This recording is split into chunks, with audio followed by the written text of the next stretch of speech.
Senhor esteja convosco. Ele está no meio de nós. Proclamação do Evangelho de Nosso Senhor Jesus Cristo, segundo João. Glória a vós, Senhor. Naquele tempo, disse Jesus a Nicodemos: do mesmo modo como Moisés levantou a serpente no deserto, assim é necessário que o Filho do Homem seja levantado, para que todos que nele creem tenham a vida eterna. Pois Deus amou tanto o mundo, que deu o seu Filho unigênito, para que não morra todo aquele que dele comer, mas tenha a vida eterna.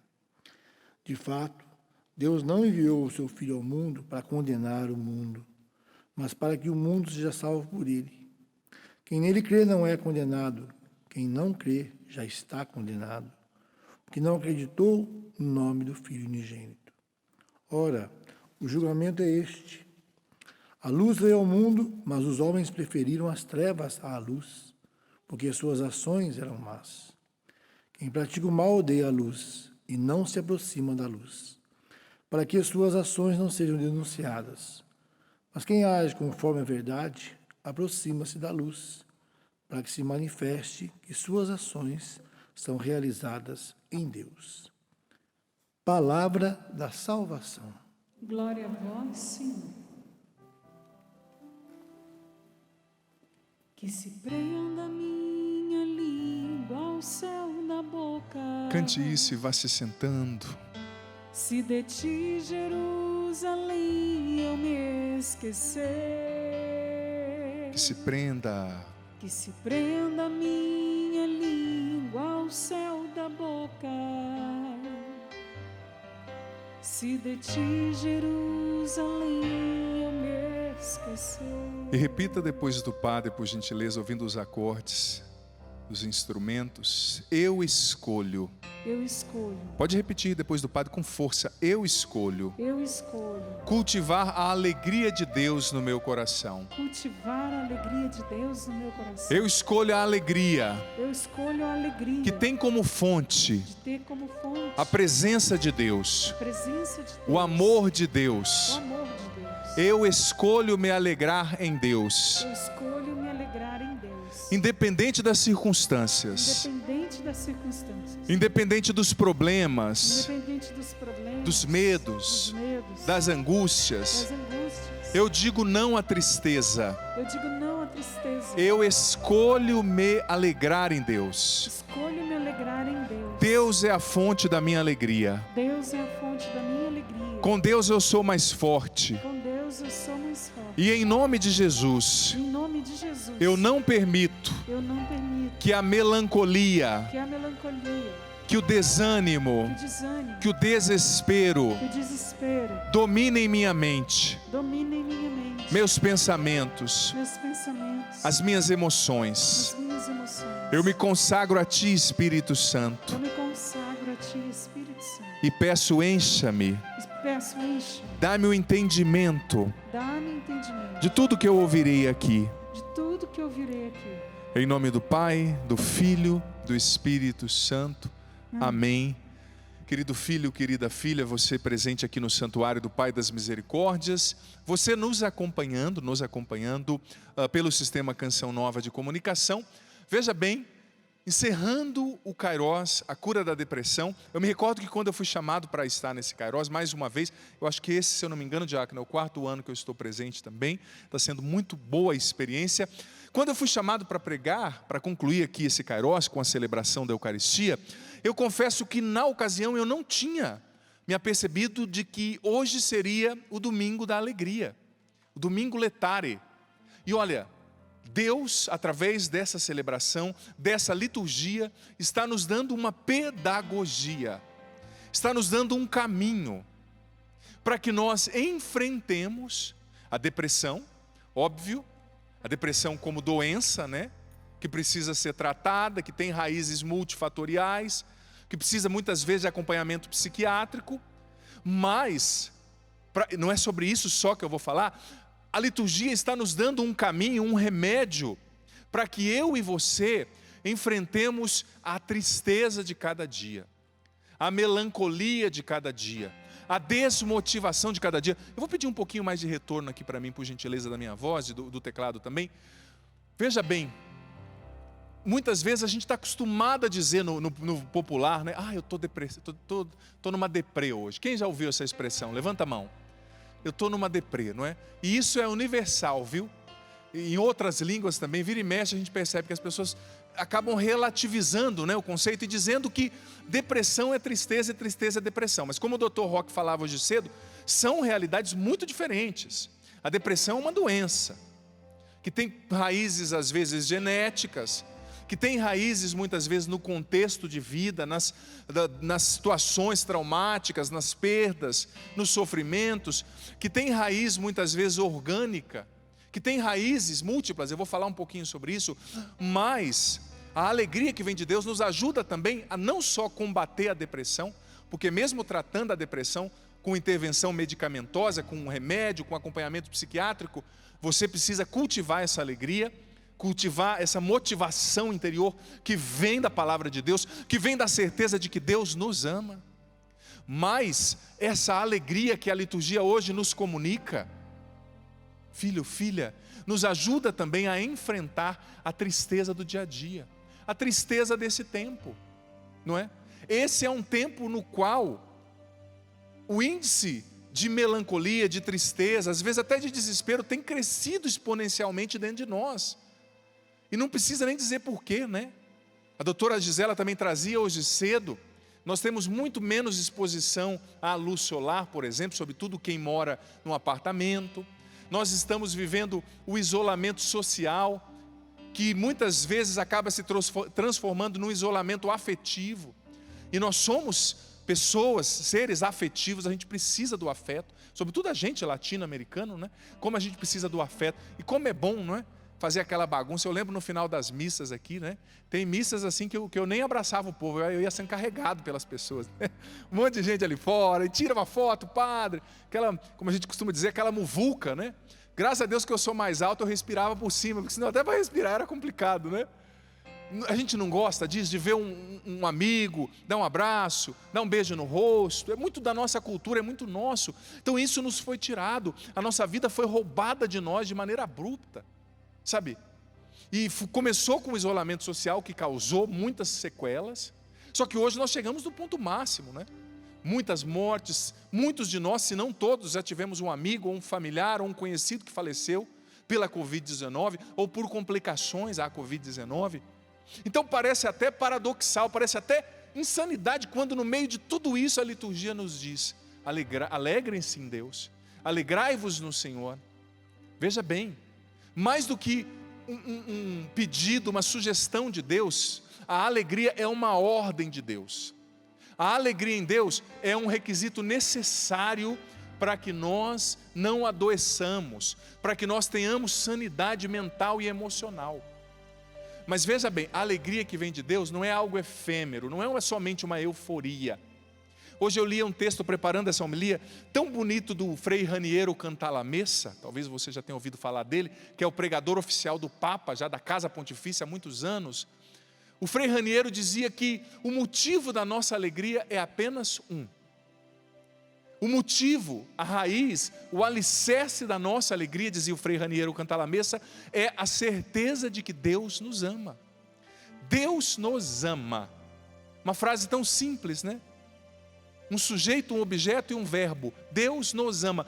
Isso, tão simples, mas tão profunda, comunica tanto. O motivo da nossa alegria é que mesmo no meio do deserto, a gente não está sozinho. Olha, você que está aqui, é você mesmo que está olhando aqui para mim agora. Você que está em casa. Eu não sei o que você está vivendo. Eu não sei quais são as suas lutas. Eu posso dizer das minhas. Eu já tive Covid-19, tenho sequelas até hoje, por exemplo, no paladar, que ainda não voltou totalmente, não é? Perdi um familiar há pouco tempo, com 35 anos, por causa do Covid-19. Eu sei das minhas lutas. E eu tenho certeza que você também vive as suas. Mas eu quero dizer para você, no meio disso que você está vivendo, nessa situação, Deus te ama, e te ama com amor eterno, infinito, um amor perfeito, sabe? É no meio dessa situação que o amor dele se manifesta. E quanto mais a gente sofre, mais Deus nos ama, mais Deus nos encontra, mais Deus está conosco. Todos nós temos a nossa luta. E veja bem, Deus nos ama, então por que está acontecendo tudo isso, Padre? Olha, não sejamos superficiais na nossa análise. Como o próprio doutor dizia hoje cedo, né? Está acontecendo isso por causa de um erro humano. Alguém em algum lugar que comeu o que não devia comer, que infectou-se com vírus, que passou para outras pessoas e que demoramos muito para tomar iniciativas, né? Todos nós, o mundo inteiro, e redundou nisso. São questões humanas, gente. Todo o século foi acometido. São as lutas, são as guerras. E na grande maioria das vezes a culpa não é de Deus, não, tá? Na grande não, em todas as vezes, né? A culpa não é de Deus. Porque Deus nos deu uma realidade chamada livre-arbítrio, né? As guerras, por exemplo, é culpa de Deus? Não é? Ou é culpa do ser humano ambicioso, que às vezes quer matar o outro governante para pegar o país, as terras, e dar outros nomes para isso, né? Mas no fundo é essa ambição, essa hipocrisia. E claro, é um mistério também. Existe uma dimensão mistérica na dor, né, no sofrimento. O Catecismo da Igreja Católica nos ensina. São João Paulo II também, na encíclica Salvifici Doloris, sobre o sentido cristão do sofrimento humano, ele fala que tem um mistério também. Eu não tenho a pretensão de esgotar aqui isso e te dar todas as respostas às suas perguntas, porque eu também tenho perguntas. Porque eu também tenho minhas lutas, como eu acabei de dizer para você. Sabe? Mas o Evangelho de hoje está nos dizendo, a resposta às nossas perguntas é o amor. É o amor crucificado, é o amor de Deus que nos sustenta, mesmo estando nós, cada um de nós, nas nossas cruzes de cada dia, nos nossos sofrimentos, nas nossas perdas. E veja bem, quando o Evangelho diz, Deus amou tanto o mundo, tanto, que lhe deu seu Filho único.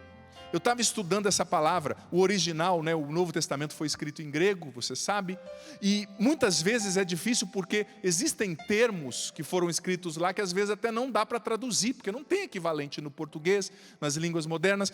E quando a palavra diz no versículo 16 que Deus amou tanto, olha só, isso aqui era a palavra egapesen do grego, que era um modo verbal que era usado na língua grega, que não tem na língua portuguesa, que é o modo aoristo, né, que é chamado de modo aoristo, egapesen, que é um derivado do verbo agapau, que é o verbo amar, né, com amor ágape no grego. E esse egapesen significava o seguinte, um ato supremo de amor, que doa de si mesmo, que arranca pedaço de si mesmo para alimentar um outro. Era mais ou menos esse o sentido.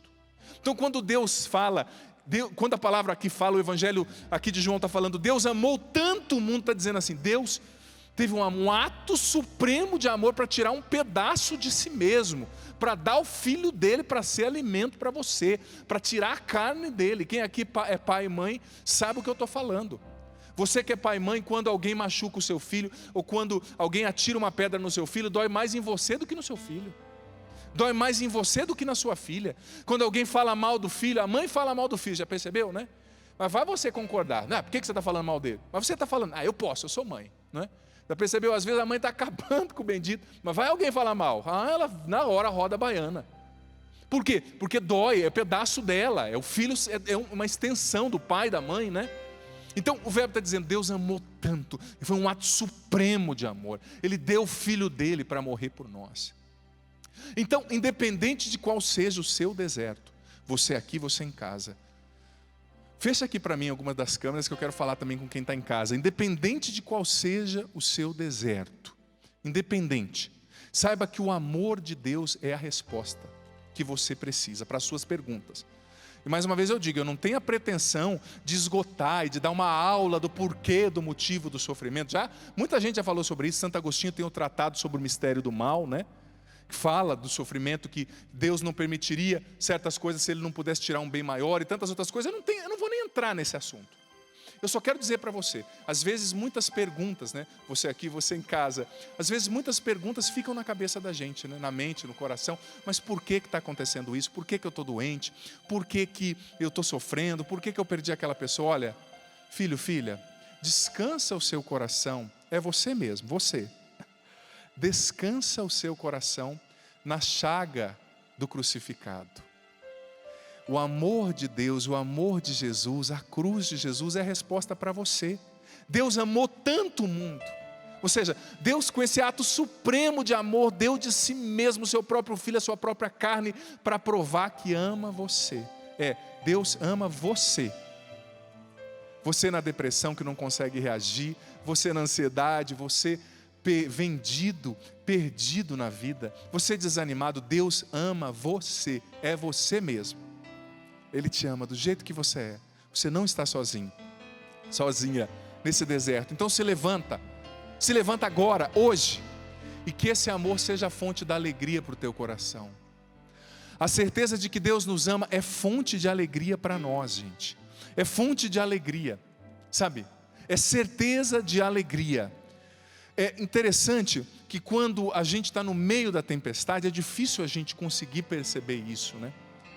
E muitas vezes a linguagem da nossa mente, né, a nossa razão, que questiona tanto, tem dificuldade de simplesmente receber o amor, né? Quem aqui conhece a passagem do filho pródigo? Levanta a mão. Acho que a maioria de nós conhecemos, né? O que aconteceu quando o filho pródigo, lá na terra estrangeira, comendo a lavagem dos porcos, decidiu voltar para casa? Ele voltou no caminho, maquinando na sua cabeça: aí eu vou dizer para o meu pai, eu pequei contra o céu, eu pequei contra ti, eu não sou digno de ser chamado de seu filho. E maquinação, não é? Raciocínios que não paravam, a cabeça dele não parava. Mas quando o pai o avisou, gente, o Evangelho de Lucas diz que o pai saiu correndo ao encontro dele e simplesmente o abraçou. Simplesmente o abraçou. E naquele momento, todas aquelas construções, aquelas maquinações, aqueles raciocínios conflituosos, talvez ele se culpasse muito, com certeza ele sentia uma ferida de culpa. Talvez ele culpasse o irmão, culpasse Deus, culpasse o pai ainda por alguma coisa. Mas num abraço, tudo isso caiu por terra. Num abraço do pai, as perguntas sem respostas foram respondidas. Num abraço do pai, a revolta foi curada. Num abraço do pai, a sujeira foi limpa, o pecado foi perdoado. Num abraço do pai, a comunhão foi refeita. Eu sei que eu e você também temos muitos questionamentos, a nossa cabeça não para. Sobretudo num tempo de pandemia, como eu disse, fatores estressores, é a falta de luz solar, é o isolamento social, é a crise financeira. Muita gente já passando fome, a gente sabe. Não é brincadeira. É o medo, é a insegurança com relação ao amanhã, é a perda, é você que talvez está infectado em casa se tratando, você num hospital me ouvindo. São muitas as incertezas, as dúvidas, os medos. Mas diante de tudo isso, Deus está dizendo: para. Acalma essa cabeça que está tão agitada, pensando em tantas coisas, concluindo tantas coisas. Para, acalma, deixa eu te abraçar, descansa aqui nos meus braços. Receba o meu amor de pai que te cura, que te levanta, que te restaura. Gente, a certeza de que a gente é amado nos dá condições de ter alegria, mesmo no meio do deserto, mesmo no meio da provação. Essa certeza: eu sou amado, Deus me quer, Deus me ama. O Frei Raniero Cantalamessa continuou dizendo nesse discurso, né, que eu estava citando ainda há pouco, que o ser humano é um pensamento de amor de Deus, externado e revestido de carne. Eu e você somos o amor de Deus que se revestiu de carne, que saiu da cabeça dele e se tornou um ente, se tornou um ser. Você é amado, você é amada nessa situação. E olha, isso, gente, é um critério para a gente ter sanidade, a gente se alicerçar nesse amor. É um critério para a gente não endoidecer, não enlouquecer no meio de tantas notícias e realidades difíceis que a gente vive. Mas veja bem, além dessa constatação belíssima do versículo 16 do capítulo 3 de João, do Evangelho de hoje: Deus amou tanto o mundo, para que todo o que nele crer não pereça, não morra, mas tenha a vida eterna. Alguns estudiosos da Bíblia ensinam que se você perder o Novo Testamento todo, se o mundo perder o Novo Testamento de uma vez para sempre, mas guardar esse versículo na cabeça, nós teremos na mente uma síntese de todo o Novo Testamento. Não terá se perdido se nós guardarmos somente esse versículo, de tão profundo que ele é. João 3,16. Mas, não obstante a profundidade desse versículo, o Evangelho também continua lembrando aquela passagem, você já deve ter ouvido, senão o padre vai explicar, na qual o povo estava no deserto, povo de Deus que saiu do Egito escravo, atravessaram o Mar Vermelho, e estava no deserto caminhando na direção da terra prometida. Mas então eles desobedeceram a Deus, eles se desviaram, começaram a reclamar, a murmurar, e de repente apareceram serpentes, não é? serpentes que começaram a picá-los, e ali no deserto eles começaram a morrer. E eles apelaram a Moisés, pedindo: Moisés, reza a Deus, para que Deus nos salve dessas serpentes. E Deus pediu para Moisés, olha só que inusitado, para que ele fizesse uma cobra, uma serpente de bronze, e colocasse no haste, levantasse numa haste, né, numa madeira, como se fosse um símbolo de uma cruz ali, e todo mundo que fosse picado por essa serpente, ao olhar para a serpente de bronze que Moisés colocou sobre aquela estaca de madeira, seria curado.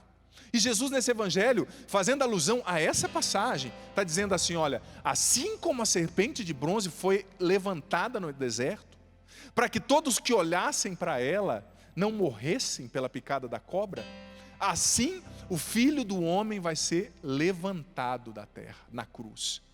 E todos os que olharem para o crucificado serão salvos. Filho, filha, diante da depressão, vivendo a depressão, seja uma depressão constatada, ou seja um momento de tristeza, de desânimo, de melancolia, de desespero, eu e você precisamos olhar para a cruz. Eu e você precisamos nos consolar olhando para o crucificado, sabe? Porque eu e você também temos as nossas serpentes. É ou não é verdade? Você aqui, você em casa, todos e cada um de nós temos as serpentes que estão nos picando a cada dia. Talvez a sua depressão seja, talvez a sua serpente seja a sua depressão. Você que tem uma depressão, aquela depressão maior, né? Que muitas vezes nasce por fatores também genéticos, né? Tem pessoas que têm uma depressão de cunho genético, que é chamada dessa depressão unipolar ou maior, né? Que você vai ter que aprender a conviver com essa depressão. Não é que você vai vir num encontro e ela vai sumir para sempre. Não é que você vai fazer uma oração e ela vai sumir para sempre. Eu estou sendo bem honesto com você. Claro, você vai superar muita coisa dela. Claro, o tratamento vai te ajudar a lidar muito com essa depressão.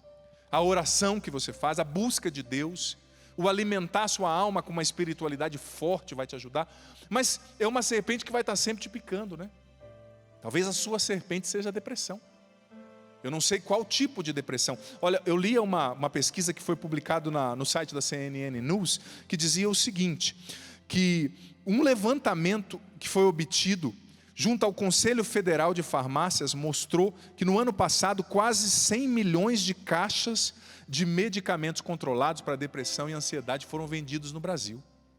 100 milhões de caixas. A venda de medicamentos para depressão e ansiedade no Brasil, no ano passado, subiu 17%. 17% só no ano passado, segundo o Conselho Federal de Farmácias.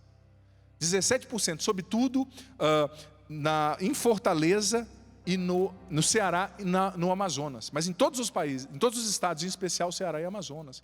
17%, sabe?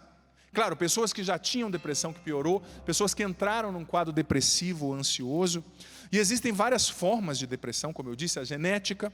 Existe a depressão que é circunstancial, que nasceu de um fato que você está vivendo, como esse que nós estamos enfrentando. Existe o transtorno de depressão distímico, né? Que é aquele que dura bastante, que causa aquele pessimismo, aquela melancolia. Existe a depressão psicótica, que já é formada pelos delírios, pelos devaneios, neuroses, que é mais séria. Existe a depressão bipolar também. Existem várias formas de depressão. Só que talvez hoje a sua depressão, seja ela do momento ou genética, seja a tua serpente. Talvez a ansiedade seja a serpente que está picando você. Talvez o desemprego, o problema financeiro seja essa serpente te picando.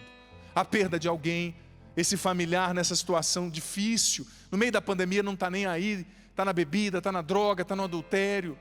Todos nós temos as nossas serpentes. Pense na sua agora. Qual é a sua serpente que está picando você, como aquele povo no deserto? Mas Jesus está dando o caminho. Sempre quando a serpente te picar, olhe para a serpente de bronze levantada na haste, na estaca de madeira. Ou seja, olhe para mim. Assim como a serpente foi levantada lá no deserto, eu fui levantado na cruz, diz o Senhor. E há um mistério, né? Por que muitas vezes a gente se emociona tanto na sexta-feira da paixão? Quando há a procissão do Senhor morto, os mineiros gostam muito disso. Eu acho lindo a espiritualidade do povo de Minas Gerais. Ou em outros lugares do Brasil tem a procissão do Senhor morto, o beijo da cruz, que agora a gente não vai poder fazer por causa do contexto da pandemia, né? Por causa da transmissibilidade pela saliva, que é muito grande, né? Mas por que a gente se emociona tanto? Porque olhando o sofrimento de Jesus, a gente reconhece o nosso, né? Olhando para a cruz de Jesus, a gente reconhece a nossa própria cruz. Então Jesus está dizendo, quando a serpente te picar, olha para mim, olha para o meu amor, porque a cruz não é sinônimo só de sofrimento, a cruz é sinônimo de amor. A cruz não é sinônimo de derrota, mas ela é sinônimo de vitória. A cruz é sinônimo de um amor que se doa, de um amor que não mede consequências para restaurar, para acompanhar, para ajudar, para elevar o outro. A cruz é o sinal do amor de Deus por mim e por você. Deus deu o Filho dele, Ele arrancou um pedaço de si, para que eu e você tivéssemos vida, tivéssemos força, tivéssemos condições de combater as dores, as dificuldades que visitam a gente. Sabe, então, mas isso é uma escolha. Isso é uma escolha. Quando a serpente está me mordendo, eu posso escolher ficar olhando para a serpente e reclamando, ai meu Deus do céu, essa serpente não para de me morder. Talvez você não vai me dizer depois da missa não, que tem gente que é engraçadinho, que depois da missa chega assim e fala, padre, a minha serpente é a minha sogra. Não vou aceitar esse tipo de comentário, viu? No final da missa, né? Eu estou falando de coisas mais internas ou sociais, externas. Você pode escolher olhar somente para a serpente ali, seja a sogra, seja o que for. Ou você pode escolher olhar para o crucificado. Olhar para a fonte do amor de Deus. E sabe o que é bonito? A intuição, quando você começa a ler os estudos de um santo, os escritos, por exemplo, de um santo místico como Santa Faustina, né? Santa Faustina, no seu diário, tem uma parte, eu não me recordo o número, que é muito grande, né, mas eu já li, na qual ela diz assim, que Jesus estava tendo um diálogo com ela na capela, e Jesus disse para ela assim, mais ou menos assim, se não me falha a memória, as palavras não são exatas, mas ele dizia assim, Faustina, olha para a chaga no meu coração. Você sabe que na cruz, o coração de Jesus foi aberto pelo soldado com a lança, né? Dali jorrou sangue e água. Sinônimos do batismo, da Eucaristia, sinônimos do sangue que nos regenera, de Jesus que nos lava, da água do Espírito que nos purifica. E Jesus disse para Faustina, filha, nessa chaga do meu coração, cabem todos os sofrimentos do mundo. Nessa chaga do meu coração, cabem todos os sofrimentos do mundo. Todos. Na chaga do coração de Jesus cabe você. É, você mesmo, você aqui, você em casa. Na chaga do coração de Jesus cabe a sua família. Na chaga do coração de Jesus cabe essa sua dor de depressão, de melancolia, de tristeza. Na chaga do coração de Jesus cabe essa ansiedade que não te deixa dormir, a tua cabeça sempre acelerada, esse transtorno ansioso, essa fobia específica. Esse pensamento, esse pressentimento de morte, esse estado de alerta, é a adrenalina e a noradrenalina sempre indo na suprarrenal e deixando você alerta, você não descansa, você não para. Na chaga de Jesus cabe você. Na chaga de Jesus cabe o teu filho nas drogas, cabe o seu pai internado nessa UTI, cabe o seu desemprego, cabe a sua revolta com a vida. Escolha se esconder na chaga de Jesus todos os dias, porque ali cabe você. Ali tem um lugar para você. Eu e você não precisamos achar que a gente tem que carregar o sofrimento do mundo nas costas, não. Na chaga do coração de Jesus cabe você. Sim, cabe a sua vida. Gente, e você já percebeu, você já fez a experiência de no meio de uma tempestade. Eu morei, quando eu era criança, morei mais para o sul do Paraná, aliás, no centro do Paraná, numa cidade pequena. Meu pai tinha terra na época, a única vez que ele não trabalhou com caminhão e foi trabalhar na agricultura, e era um lugar que chovia muito, e dava muitos ventos, né? E eu me recordo quando eu era bem criança mesmo, a gente estava uma vez no meio da lavoura e veio uma tempestade, um vento, sabe, aquela tempestade foi varrendo tudo, e eu criança e a minha mãe gritando, vem, vem, de repente a minha mãe me pegou, tem a vaga lembrança assim, e nós corremos num chalezinho que tinha ali, uma casinha que era de guardar os implementos, né, os materiais ali que se plantava, que se capinava, as enxadas, as coisas, e era feita de tijolo bem forte. A hora que nós entramos naquele abrigo ali, deu um alívio, né? No meio do vento da tempestade, você vai num abrigo e você pode descansar. Jesus está dizendo para você, descansa no abrigo da chaga aberta do meu coração. aqui tem amor para você. Gente, e diante da depressão a gente tem que combater, claro, se a depressão é clínica, é crônica. Cada dia você tem que fazer a sua parte, você tem que tomar o remédio, você tem que escolher sair da cama, mesmo quando a vontade é ficar. Você tem que escolher tomar um banho, mesmo quando a sua vontade é ficar deitado. Você tem que escolher pentear o cabelo, você mulher passar um batom, você homem se arrumar dentro de casa, motivando a sua autoestima que é afetada pela depressão, né? Você tem que escolher sim, lutar, fazer a sua parte, porque a depressão faz com que a gente perca o prazer nas coisas, o gosto das coisas, né? A tristeza vai fazendo com que a gente se desmotive, a gente começa a comer demais, a gente fica desanimado. A preguiça muitas vezes é uma consequência da tristeza da alma, né? Aquela preguiça que é fruto daquela tristeza, aquela letargia. Você tem que reagir, tem que fazer a sua parte. Você desempregado, vai atrás, você vai lutar, você vai pedir, você vai ganhar uma cesta básica, Deus vai abrir as portas para você. Você tem que fazer a sua parte, mas a maior parte já foi feita. A maior parte já foi feita na cruz. O cinegrafista pode filmar, Elias, para mim, pode focar naquela cruz linda lá. A maior parte já foi feita. A maior parte, olha para a cruz você aqui, essa música mesmo, viu, Biscuit, que você está dedilhando, a Aninha vai executar para nós daqui a pouquinho, mas olha ali para aquele crucificado, você em casa. Você vai fazer a sua parte, mas a maior parte já foi feita na cruz. Ninguém te ama como Jesus, ninguém te ama. Ali na cruz ele já pagou o preço por mim e por você. E ele disse, como ele disse para Faustina, olha só, a chaga está aberta, cabe aqui todo mundo. Pode vir, você com o seu sofrimento, com o seu pecado, com a sua depressão, com as suas feiuras, né? O Evangelho disse que Deus não enviou Jesus para condenar o mundo. Deus não quer condenar você e nem ninguém, Deus quer salvar. Deus quer salvar. Você que está se sentindo culpado demais, culpada. Muitas vezes a depressão, na raiz da depressão está o sentimento de culpa. Acontece uma coisa lá na China, a pessoa se culpa aqui. Ou se culpa por tudo que acontece na família. Deus está te dizendo, a culpa não é sua. Eu te amo, eu já carreguei o peso do mundo sobre mim na cruz. Você não tem que pegar de novo esse peso.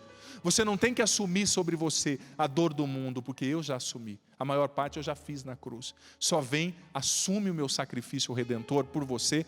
Deixa que o meu sangue precioso, poderoso lave você, regenere suas células, seu cérebro, seus neurônios, o funcionamento dos neurotransmissores, tudo. Deixa que o meu sangue te lave. Quero convidar você a ficar em pé agora. E a Aninha vai executar essa canção com a voz linda que Deus lhe deu. E peço para os cinegrafistas, o Elias já está em loco para mostrar. E você que está aqui, eu sei que a cruz não está tão perto de você, mas eu quero que você esqueça tudo que está aqui agora, todos. Agora é você e o crucificado. Jesus do alto da cruz está olhando para você e te dizendo, foi por você que eu fiz isso, porque eu te amo. A sua dor não é maior que o meu amor. Olhando para o crucificado diante da serpente que nos fere, nós somos curados. Nós encontramos forças para prosseguir a nossa missão. Nós entendemos que nós podemos unir os nossos sofrimentos com os sofrimentos de Jesus. Nós podemos ofertar a nossa dor, aliás, o nosso sofrimento, para Deus, para que se torne motivo, causa de salvação, de redenção para nós. Olhando para o crucificado, ouçamos essa canção tão antiga, mas tão profunda e tão providencial para esse tempo, para esse Kairós. Tenho esperado este momento, tenho esperado que viesses a mim, tenho esperado que me fales, tenho esperado que estivesses assim. Escuta isso, filho, deixa esse amor. Eu sei bem o que tens sofrido, sei também que tens chorado. Eu sei bem o que tens vivido, pois permaneço ao teu lado. Escuta o Senhor te dizer, para você, você não está só. Quem te ama como eu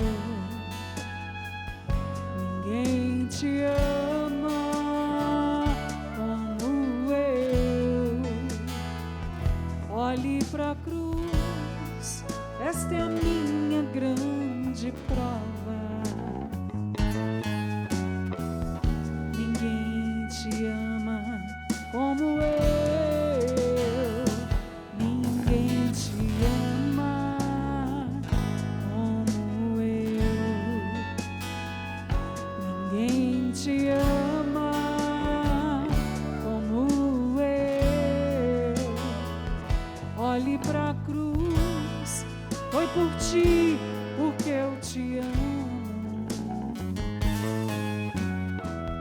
Ninguém te ama como eu. Ainda olhando para o crucificado, eu peço para Ana que cante essa segunda estrofe. E você escute sem intermédio, Jesus falando com você nesse momento. Eu sei bem o que me dizes, Ainda que você não fale, Ele sabe.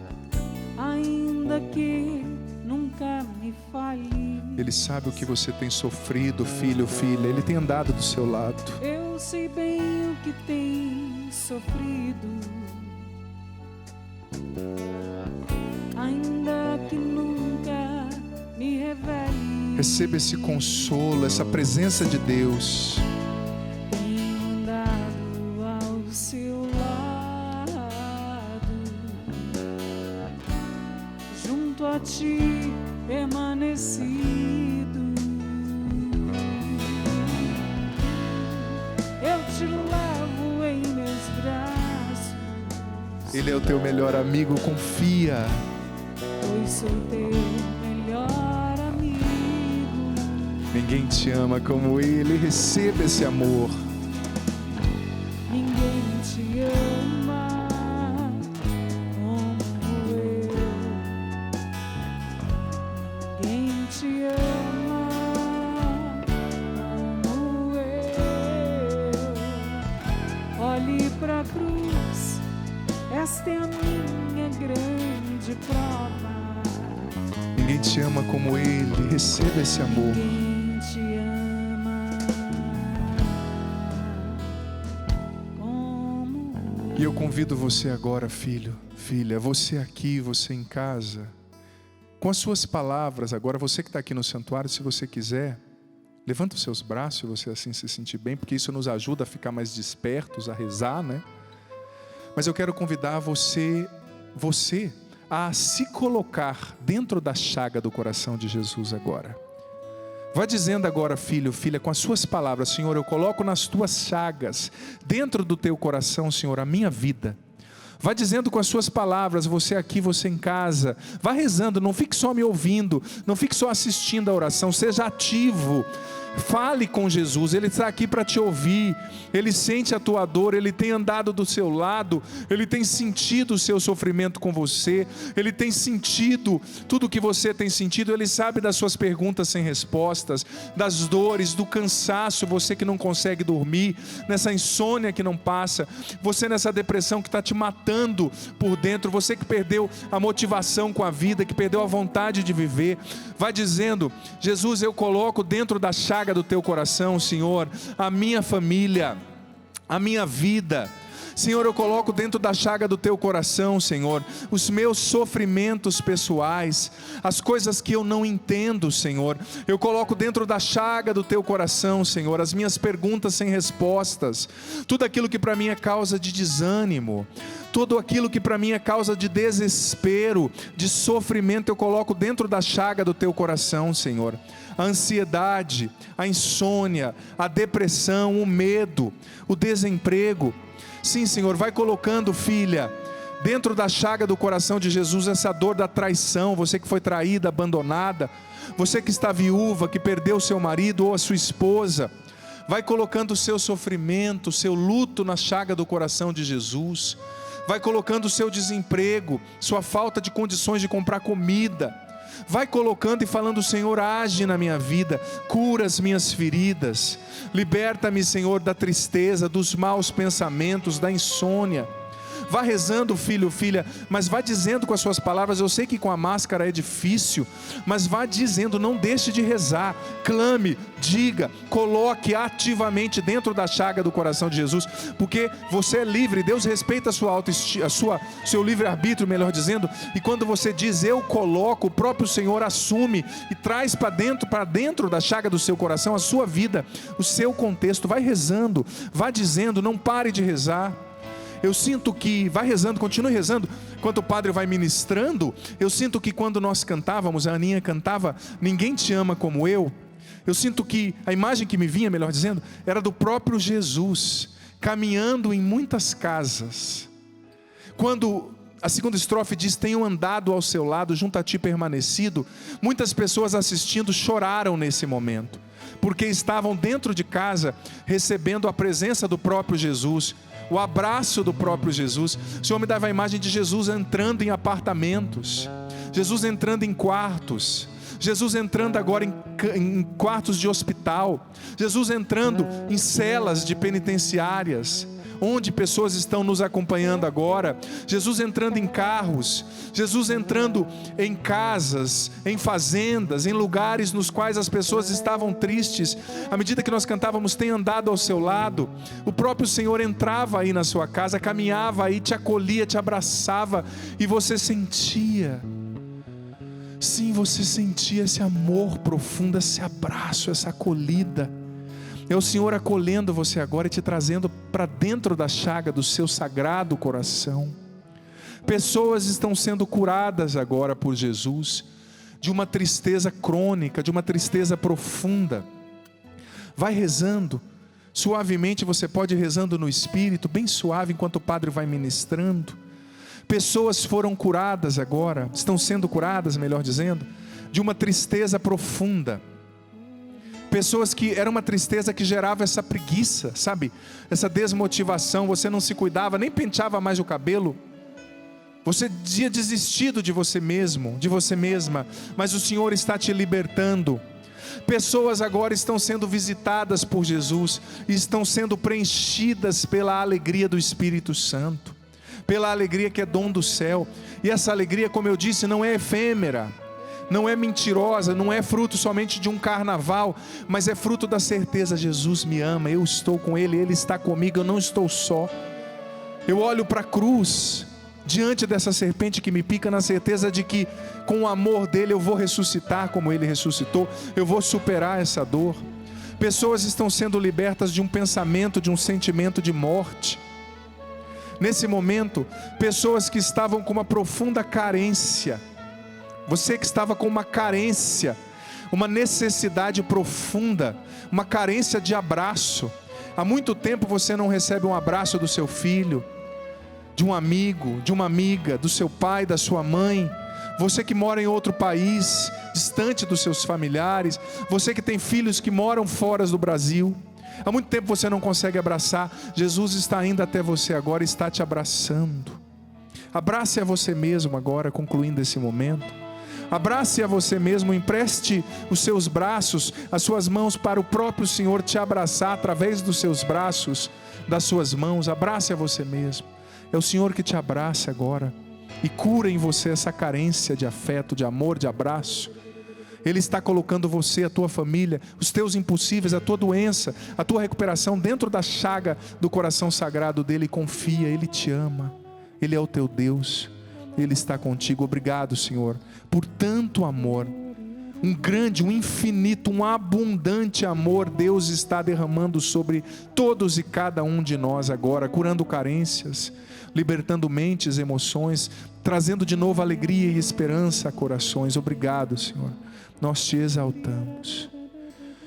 Glória ao Pai, ao Filho e ao Espírito Santo, como era no princípio, agora e sempre. Amém.